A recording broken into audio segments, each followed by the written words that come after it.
Hey guys, Josh here, and this is my review of Silent Hope, the newest action RPG from Marvelous that released on October 3rd for Nintendo Switch and Steam. I've been playing this game for about 25 hours, I just finished the main story, and I'll be telling you what I liked and disliked during my experience, and hopefully by the end of the video you should have a good idea of whether or not this game is for you. Let's start with the story. In Silent Hope, you play as 7 heroes who were summoned by the princess after the king stole the words of everybody in the kingdom and jumped into the abyss. Your goal is to go down into the abyss and search for that king. The 7 heroes cannot talk, so the game doesn't have that many dialogues, but as you progress throughout the abyss, you will hear stories and advice from the princess as you stand in these circles of light, and you'll also be reading and hearing some messages left behind by the king on these stones, but most of your time with this game will be focused on the gameplay, and the story is mostly just something in the background that justifies why you do what you're doing.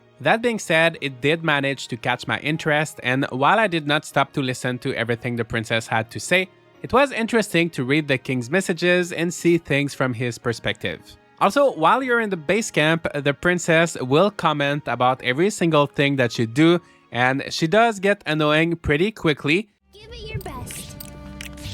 It should be done by the time you return from an expedition. So that's how this alchemical process works. It took me until the end of the game to figure this out, but in the game settings, under the language options, go down to callouts, and there should be an option to turn off the replay callouts, and that turns off all of the unnecessary talking from the princess, while keeping the voices that are needed for the story and the sounds the characters make in combat. So I would definitely recommend you check those settings if the princess ends up annoying you. That's pretty much it for the story, but if you've been on this channel before, you know I usually cover farming games, so you're probably wondering why I'm talking about Silent Hope. Well, this game is supposedly taking place in the same universe as the Rune Factory series. In the Abyss, you can fight woolies from Rune Factory. Also, in the base camp, you can see the cows and chickens from Story of Seasons, but that is pretty much it. During my whole playthrough, I kept searching for more references to these games, but there was nothing else. That was a bit disappointing for me because as a big fan of both Rune Factory and Story of Seasons, these are the things that caught my interest when I first saw the trailers for Silent Hope, and I wish they had done a bit more. For example, the 7 heroes could have been characters from different Rune Factory games or something like that. They even had the original character illustrators from each series to do collaboration artworks for the release of Silent Hope, and these artworks look so good, and having these characters we know as the protagonist of this new game would have been so much fun, but that is unfortunately not the case, and I just wanted to point this out in case you are expecting a lot of Easter eggs or similarities to Rune Factory or Story of Seasons. There really isn't much. But that doesn't mean it's not a good game. Let's now talk about the gameplay. Your goal, as I said earlier, is to go as deep as possible into the Abyss, which is split into different layers, each with their own theme. For example, there is a forest layer, and then a snow layer, a fire layer, and so on, and each layer is divided into multiple floors with gates that will bring you from one floor to the next. You can keep going for as long as you have some health left, or until you want to take a break, after which you will go back to the base camp where you'll do some crafting and prepare to go back down. You do this over and over again, gradually getting a bit stronger every time until you get to the bottom of the abyss, and there are a few checkpoints so you won't have to start from the beginning every time.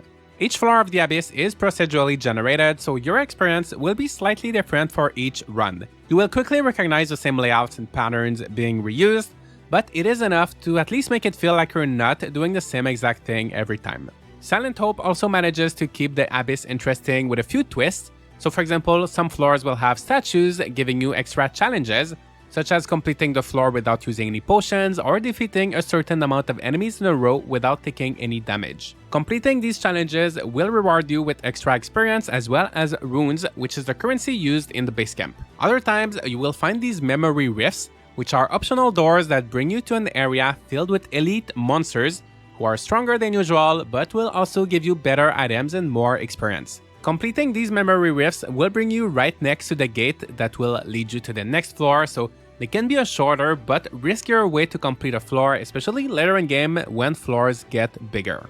Speaking of larger floors, the game does let you enlarge the minimap at any time while you're exploring, which is a small detail, but it's very useful and prevents you from getting lost. The abyss is also filled with traps that you can use, and that will vary depending on the layer that you're on, but you can use things like explosives and giant snowballs to defeat monsters, and when you do it well, it just feels so satisfying, and it is a fun way to spice things up a bit. Overall, even though you will have to go over similar floors again and again, I feel like they did manage to keep things pretty interesting. Defeating monsters is what will allow your characters to gain experience as well as some valuable items that are required for crafting. The combat in Silent Hope is pretty simple. You attack with A, and you also have multiple skills that can be assigned to the B, X, and Y buttons. You can dodge with R, which is something you will do a lot in this game, and you can drink a potion with L, which will replenish most of your health. There are no complicated mechanics here, it's a very basic battle system, and you will learn everything pretty quickly. If you've played a Rune Factory game before, I would say the combat actually does feel a bit similar. To keep things interesting, each of the 7 heroes has a pretty distinct playstyle. For example, there is the Rogue, who has very quick and continuous attacks, the Warrior, who is slow but whose sword has a wide range, there is the Caster and the Archer, who both have long-range attacks, there's the Farmer, who can summon creatures like butterflies and birds in combat. Everyone is different. My favorite is the Wanderer, that's the one with the sword and shield, and I feel like he's well suited for a lot of different situations, but I also love the Archer and the Warrior. The good thing about Silent Hope is that it encourages you to play with different characters. As you explore the Abyss, you will find these crystals, and interacting with them will allow you to either go back up to the base camp or to switch to a different character, and there are multiple good reasons to do that. First, some monsters are weak to different elements and weapon types. For example, one enemy might be weak to piercing attacks as well as fire, but later on you might stumble on a different enemy who's weak to magic attacks and water. So that could be a good reason to change from the Archer to the Caster. Also, each character only has 2 health potions every time you go into the Abyss, so if one of them is running low on health and potions, that's another good reason to change character. But most importantly, changing characters gives you very good buffs, like an additional 30% strength, 30% defense, 20% skill power, things like that, and if you manage to change to each character at least once during your run, well, these effects will all stack up, making you drastically more powerful, and you will most likely find yourself needing to do that, especially once you get into the deeper layers of the Abyss. I found myself playing with one main character maybe 50% of the time, and he became a bit stronger than everybody else, but I still used all of the characters, even just for a bit, in order to get the different buffs, so I think the developers did a pretty good job in encouraging you to play with everyone. As you progress with a certain character, you will unlock additional classes with 3 additional skills, and you can mix and match those skills from the different classes to tailor the characters to your playstyle. The game is also pretty forgiving in how you build your character, and you will get skill points to assign every time you level up, but those skill points can be reset at any time, so you don't need to worry if you put, for example, skill points in a skill that you end up not liking that much. So overall, the combat system is very simple and fun. I like how it encourages you to play with the different characters and skills, but if you're not careful, it can also get a bit challenging. As I said earlier, each character will have 2 potions that they can use, and I like that potions can be used at any time and instantly, even while you're in the middle of casting a skill or during an attack, so it is pretty forgiving, as opposed to, for example, Rune Factory, where you have to run away from enemies before you drink a potion. If your health does get to 0, it will use any potion you have left to revive you automatically, so once again the game is pretty forgiving, but as a consequence it will only replenish a fraction of your health, while if you had used it beforehand it would have replenished almost everything. If that happens, you will also lose all of the buffs you got from switching characters, and if you pass out and have no potion left, then you will lose some of the runes and money that you found, and you'll go back to the base camp. I like how the consequences are pretty well balanced. Of course, you want to use your potions at the right time so they don't get used to revive you, but even if you mess things up, the game is pretty forgiving, and the penalty is not too frustrating that you won't want to try again. In fact, even though the game can be a bit challenging, I would say it's overall a pretty relaxing experience. So whenever you're not in the Abyss, whether it is because you passed out or you use the crystal to go back, you're gonna be at the base camp where you'll be refining materials, crafting equipment, as well as preparing food and everything that will make your next run in the Abyss a bit easier. There are 6 different work facilities, and 4 of them are where you're going to be refining materials, like ores into ingots or seeds into crops. These facilities are really straightforward. You just give an item to the character who works there, and they will transform it.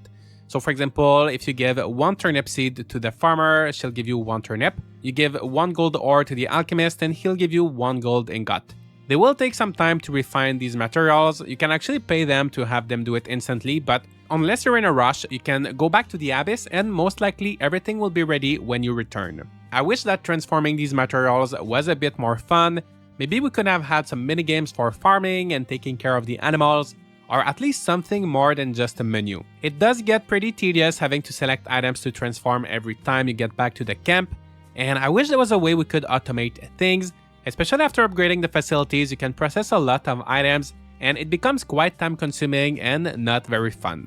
Also, all of the items are just one-to-one transformations, like 1 gold ore will become 1 gold ingot, 1 log will become 1 lumber. You will never need a second ingredient like coal or anything like that, so there's not much thinking or planning involved in any way, and overall, this whole part of the crafting process just feels unnecessary. I feel like the game could have just let us get, for example, tomatoes directly from the Abyss instead of seeds that we then have to transform, and we wouldn't have lost anything fun from the game. So that is the annoying part, but the rest of the crafting is better. So there are 2 more work facilities, one is the forge and the other one is the kitchen. Using the materials that you refined, you will be able to make equipment such as weapons, rings and earrings that will increase the stats of your characters. Some pieces of equipment will also let you add a Magistone to them, which will improve their stats even more and sometimes add an elemental attribute to your attack or defense, which will be important in the more difficult layers of the Abyss. Equipment can also be upgraded up to 5 times using runes and items called booster parts, and in a lot of games I'm often reluctant to upgrade my equipment because you always get new and better stuff. But one thing I like about Silent Hope is that you can get rid of any old piece of equipment and you will get the booster parts as well as the Magistone back, so you can then use them to upgrade future equipment. So just like when you assign or level up your skills, the game is pretty forgiving and you don't have to fear about committing to a weapon that will get replaced later on. You can also cook by using crops and animal products, and dishes will give you buffs while you're in the Abyss. Every time you go down, you can select up to 3 different dishes and their effects will last until you come back to the base camp. So that's pretty much it for the crafting, so you'll do that and go back into the Abyss. And it is a pretty repetitive gameplay loop. It's also grindy because you'll sometimes need to redo the same layers multiple times to make sure you level up all of your characters, so keep that in mind. But for me, I do find it pretty fun and relaxing. It took me about 25 hours to beat the main story. It could be a bit shorter or longer depending on your skills, but also depending on how much time you decide to spend on leveling up all of your different characters. Once you're done with the main story, you will unlock a hard mode and then a master mode, where you'll get to revisit the same layers of the Abyss, but with stronger monsters, better materials to obtain, and new equipment to craft. The game also has challenge missions where you'll have to do things like slay a certain quantity of monsters, or finish a layer of the Abyss under a certain amount of time. So if you want, Silent Hope can keep you busy for quite a while, and I would love to go back to it someday and finish the hard and master mode, as well as all of these challenge missions. Before we wrap up this review, with every Switch game comes the same question: how does it perform? Well, you can judge by watching this video, but the good news is I've been playing with the Switch version for this review, and I did not encounter any frame rate issues or technical problems of any kind. You can tell that this game was developed with Nintendo Switch in mind, and it runs very smoothly both in handheld and docked, even later in game when there's a lot happening on the screen at once. So if you're not sure which platform to get it on, you can rest assured that the Switch version is great. Also, there is currently a demo available to download both on the Nintendo eShop and on Steam, and it will let you play through the first layer of the Abyss and level up your characters up to level 10. You can play the demo for quite some time if you make the most out of it. As long as you don't beat the first boss, you can keep grinding and leveling up your characters through the first layer, and it should give you a pretty good idea of what this game is like. The demo shows you most of the game mechanics. The only thing that will change with the full game is, of course, that you'll get to change your character's classes, so you'll have more different skills, and you'll see different layers of the Abyss with stronger monsters and different things. but the gameplay loop you experience in the demo is pretty much what the whole game is. So if you like the demo, you will like the full game, but if you don't like the demo and you're hoping maybe the full game will have more things to do, that's not really the case, so it probably won't be a game for you. Also, any progress you make in the demo will carry to the full version of the game, so if you're not sure, I definitely recommend you start with that, and then you'll probably have a pretty good idea if you want to buy it or not. I also want to point out that there is DLC available for this game. There is a set for each character that comes with one weapon and one Magistone for about $1 each, and there's also a pack with some food and runes. Personally, I would have bought DLC if there were things like different outfits, maybe characters from Rune Factory or something like that, or additional layers of the Abyss to explore, but I would not recommend these DLCs as they're only really helpful at the beginning of the game.